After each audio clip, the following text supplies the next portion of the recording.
Right, 20th of January 2024, prepping the rails.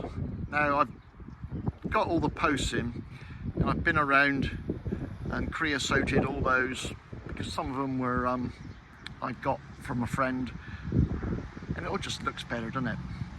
So what I'm doing today is prepping the rails, because these are all reclaimed timber from a house roof. They're 4x2, approximately just over 4.8 meters. And I want to prep them because they've been in a house, they're dry, and I don't know if they've had any treatment, but it can help to give them some more, can it? So what I'm using is Creocoat Dark Brown by Bartaline. Now this I found, and it's oil based.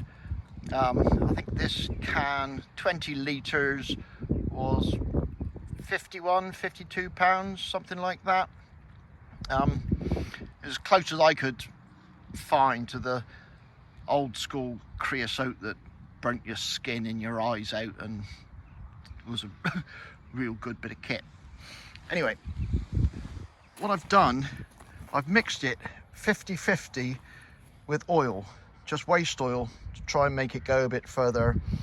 And oil is what we used to use back in the day for soaking posts and that. So as it's oil based, and it seems to have mixed together really well.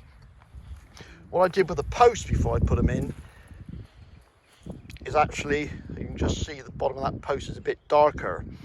I stood them in this old bin on their end to soak up the oil. I did 5 or 6 at a time over a period of days before I put them in the ground. And to get it out, I've just got an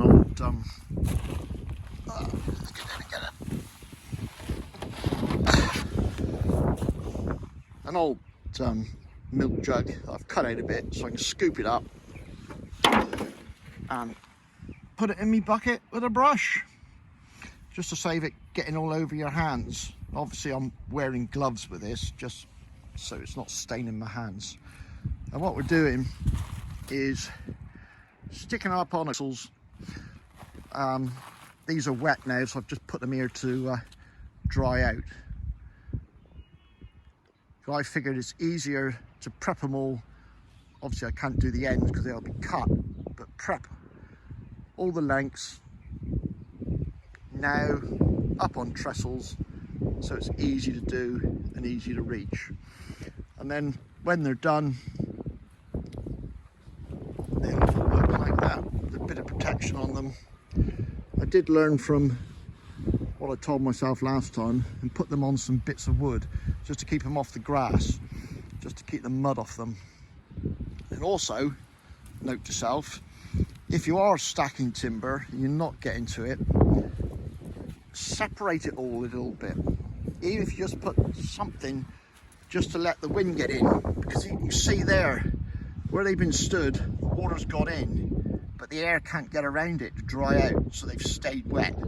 So when I restack the ones that I've done with creosote, I will separate them up to let the air get around them. All right, so that's prep that, and yeah, I'll get all that done, and then we'll move on to putting them up, trying to get this to look like a fence. Right on. Cheers and go home.